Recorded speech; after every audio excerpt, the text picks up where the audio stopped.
Morning, good people. Let me show you the progress on that Ford. As it may seem not a lot, but actually there was.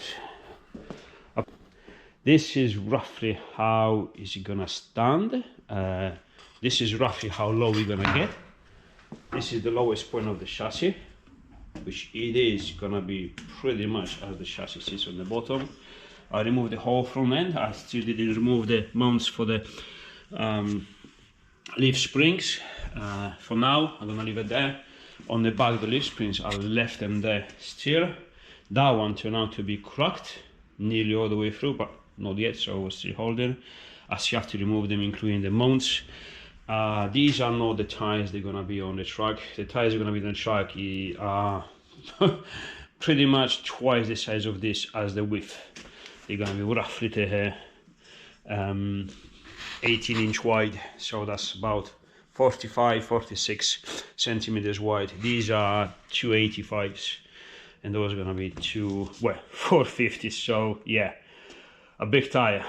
I'm thinking is like, let's hope we're gonna fit them between the chassis legs and the external part of the fenders. But I need a real tube to see what we're gonna do, and I think, well, if we got to make them wider, we make them wider, worst case scenario, because this truck, to be honest, it doesn't have to compete. It's not a race truck, it's not a it's not a drag car or anything like this. We're doing this kind of like a drag style because it's cool, and that's the main reason. You know, 90%, 99% of this truck is gonna be used on the road, take it for a cruise on the Sunday or Saturday, and that's it. Occasionally maybe take it to Santa or see how it goes, you know, I don't know, we'll see.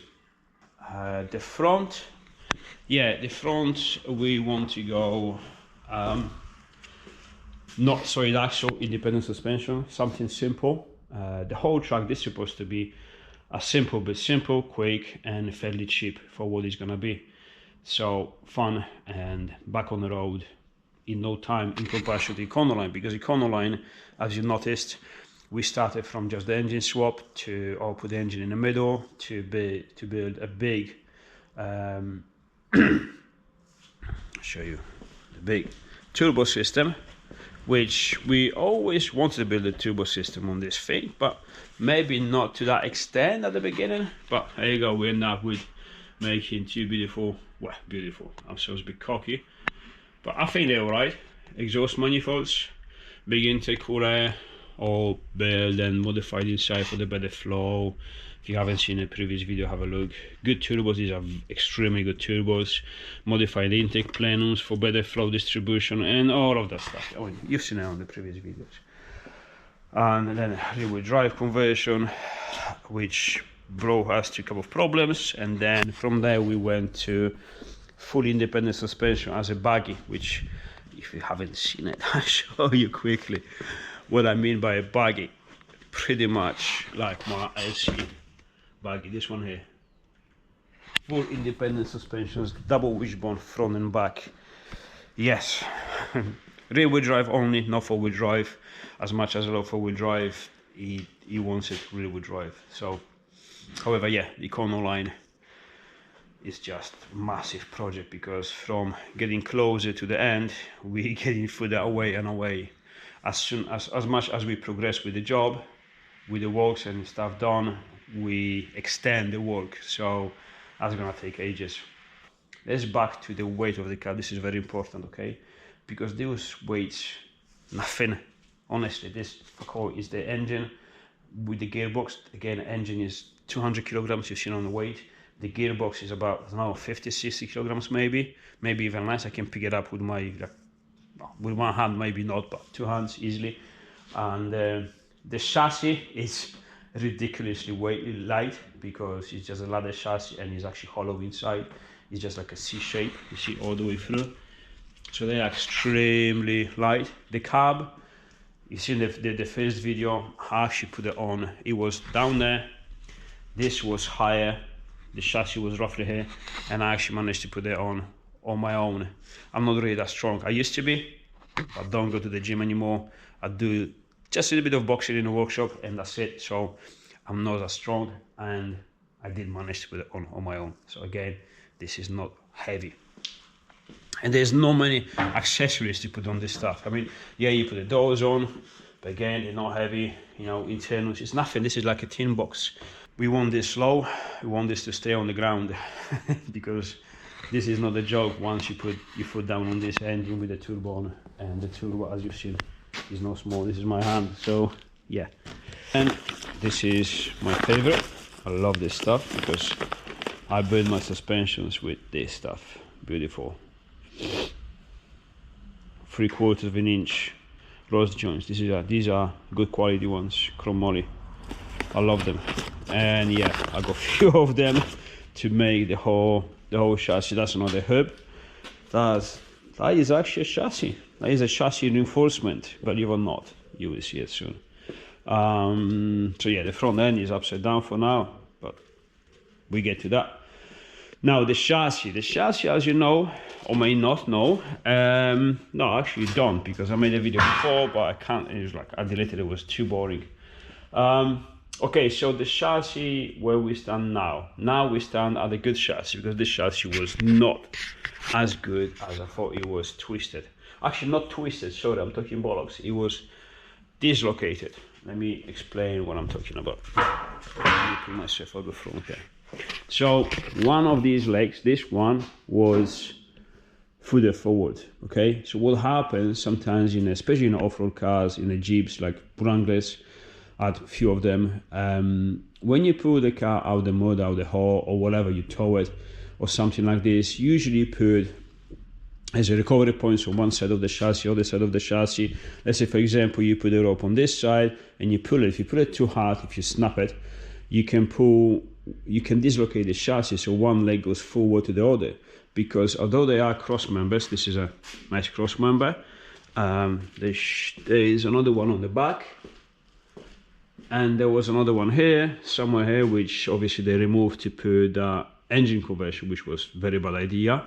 That's why the chassis twists. And however, these cross members, they don't actually give too much strength on the chassis between obviously moving one leg in comparison with this one to dislocate. For that, sorry, you will need like a cross member. Not cross member, that across, like an X. Obviously they don't do it, but that's the only thing that actually realistically prevents from the chassis to be dislocated, if it is the right terminology. I'm not even sure. So and I've done the measurements and all the stuff. I pulled it, and it took me a day, to be honest, and then left it overnight. Actually, that strap now is loose. I removed it because now the chassis came back to the original position. I've made kind of like a jig. You can't even call it a jig, but the monster on the ramp, they welded on the ramp, because I was about actually to use my chassis jig. I do have a chassis jig to build the chassis for the trailers and all the stuff, but it's completely truth. And I have to put it on the ramp and then make a mount for this chassis. And I was like, pain in the ass, too much work, I can't be bothered. Let me see if I can do something else. And I was like, okay, can we build a jig? Let's call it this way, a pull jig. Out of the ramp. It's like, obviously not, it's just a ramp, there's no precision into it. However, and I was like, hold on, these beams, they're extremely strong, they're flat, okay? And it turns out they flat to one another. But each corner of this ramp is fully adjustable. Like that screw on the top there, which we pull this corner, and each corner has its own adjustment. So I can really make this level to that. And then what I did, I measured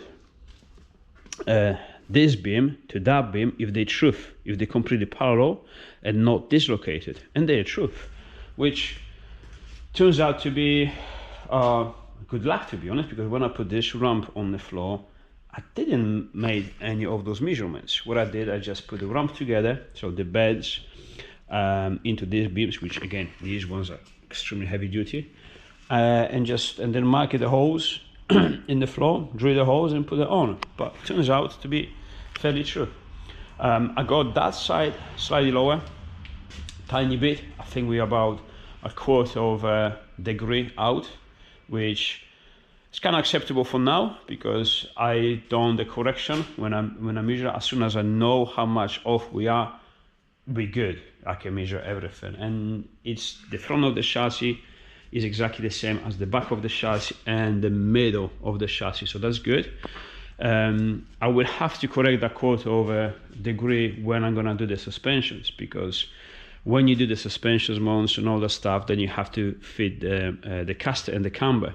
Now both caster and the camber, they work together, and if I said, let's say a camber at 70 degrees, like, I don't know, 1 degree this side and 1 degree on this side, on this ramp, when I'm gonna put the car on the ground, that's gonna be 1 degree minus a quarter, so 3/4 of a degree, and this is gonna be 1 degree and a quarter. So although this doesn't seem like a big difference, but both ways, obviously they're gonna be switching that 1/4 of a degree, and yeah, maybe it's not a lot, but I couldn't stand it. It has to be spot on, because, you know, me and geometry is like, oh, yeah, I got kind of like a OCD, or I don't know, something even worse than that. So engine is out, gearbox is out, everything is out, and now we have to finish to clean the rest of the chassis, which obviously is all brackets inside. Just here already removed the 2 rivets, have to remove these 2, there's 1 on the bottom, and obviously the old welds that they've done with the previous engine conversion. I have to remove the leaf springs mounts on this side. They have yeah, 2 rivets on this side, 2 rivets on the bottom, both sides, so I'll remove those. It's gonna take me some time.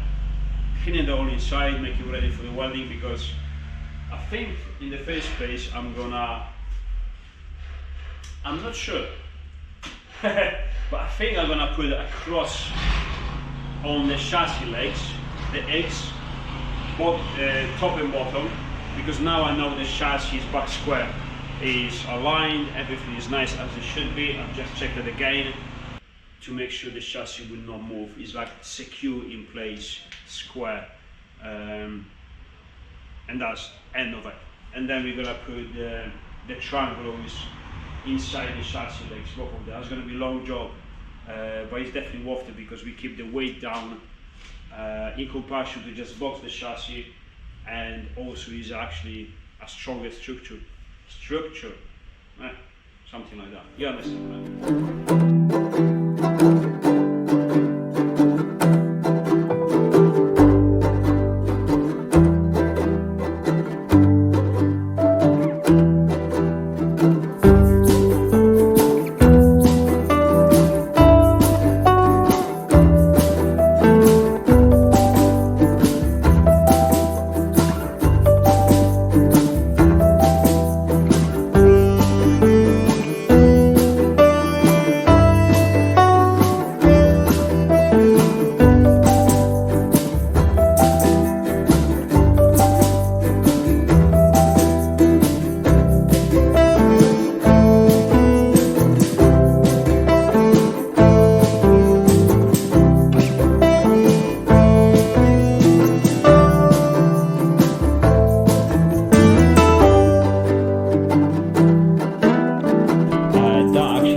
The chassis legs from dislocating one from another, but it doesn't actually stop the legs actually from twisting yet. Okay, it will give a little bit of reinforcement, but very minimal. This is not enough. This is still twist. See if I move it, I don't know if you can see on the camera, but there you go, look, see, go up and down and everything twists.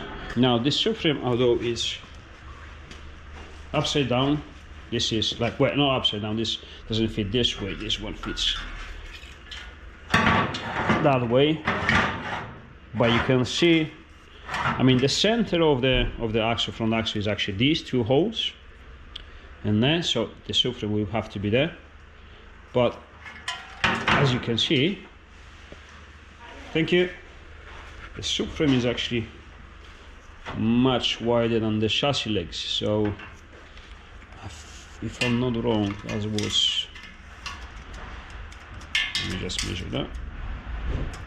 Oh yeah, I'm stupid sometimes. I actually measured it. It's 70.4 centimeters. Okay, from there to there. So now we have to add one plate. Okay, I'm explaining this wrong.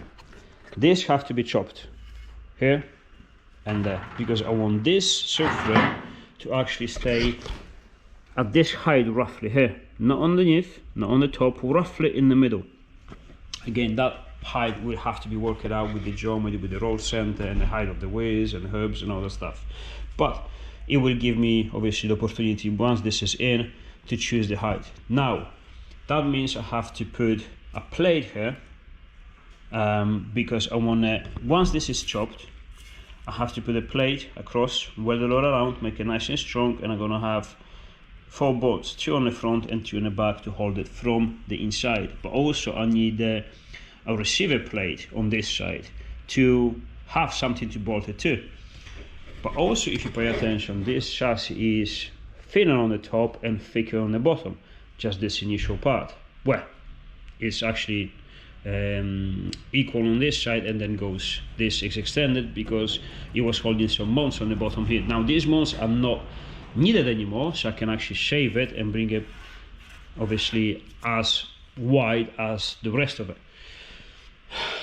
It's a bit of work. It's not difficult, but what I'm explaining is that if you just doing a quick job, you can do it, let's say for example, in an hour. If you want to make it twice as good, you need 4 hours. It doesn't take twice the amount of time. It takes 4 or 5 times the amount of work if you want to do a proper job. So yeah, we have to do it proper. So stay with me. But I think now it's time for lunch break, because I'm quite hungry. So a BMW 330 diesel E46 subframe and the front suspension into 1951 Ford F-1 LSX Turbo powered. Sounds good. Strange, but good.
So yeah, I think we pretty much there.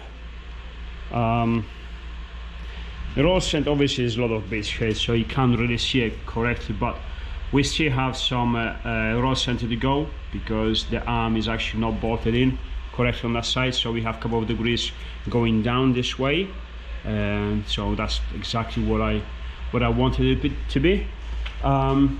Where's the measure tape? Let me just grab my measure tape, which I have just lost as my usual, and now it's there behind the bits. All right, so we are at 29 here. We're supposed to be at 30, but we got a board here which is 10 mil, so exactly where we wanted to be. Now I got about 1.5 degree camber, which is not a lot. I don't like the front tires to be too much on the angle, because obviously this is gonna be with something fairly wide. I'm expecting maybe not 295s like these, but at least 275s like those, or 85s. So I don't want them to be too much on the angle. A little bit obviously for cornering, but again, this is not for going around the circuit. But a little bit of camber doesn't harm anyone. So we're starting at 1.5 degree. I did give it quite a lot of caster though. With caster we add 9 degree, so it's not too much, but it's a little bit more than the original cast, so that's all right. The center line, this is the center hub, is exactly where the center of the axle was, so the wheel now fits exactly in the middle of the fender. Now height wise that is a different story, but we're exactly where it should be. No more further forward, no more backwards. So this is where we are. Sometimes, as you've seen it, I had to remove it twice. This is the third position, and this is the position I'm happy with. And and I have to make a mount on the inside of the chassis rails, chassis legs, as you see, and that will have to be dropped. I was hoping to have it completely inside the chassis legs, but that didn't give me enough a fairly good geometry. I didn't like it too much, so I want to position this subframe exactly where it should be. Also, I had to notch a little bit of a chassis head to leave obviously this arm to move a little bit. Maybe I chopped a tiny bit too much on this side. I think I'm gonna put it back in. This one is needed because obviously this side of the arm, because obviously pivots through this axis, this will go up a little bit. I don't think we will have to notch the external side, but again, once we got the coilovers here, I'm gonna set everything up. I have to remove the springs and put the suspension in full compression and see if it doesn't catch anything. If it does, we have to notch it. I'm not worried about this thing because obviously the whole chassis will have to be reinforced, and again on this side we're gonna have to I'm probably gonna do it the straight supports like original on the Beamer, so I need something pretty strong on this side of the chassis leg. So that is minimal. This is gonna be much stronger than original before anyway. So yeah, we got the subframe in. So you have to put some bridges inside, but it's all welded up and down underneath, reinforcements everywhere. Can't be bothered today. That's enough. I've done a lot of work during this week. Today is Friday. This is not a day. The real reason is that we're going camping tomorrow. I can't wait. So all I have in my head now is camping. Na obiadzik.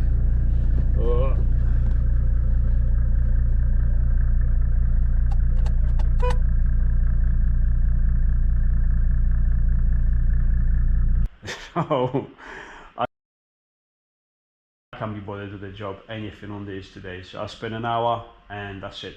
That's all I'm doing on Friday today.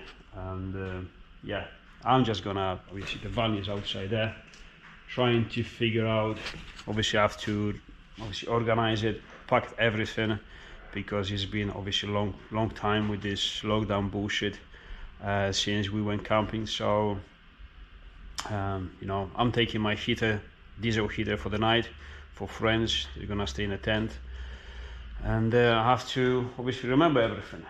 Don't know where the stuff is. I have to look for the chairs and, you know, all the stuff and the stove, and just finished to sharpen my new axe because the old one broken in half here.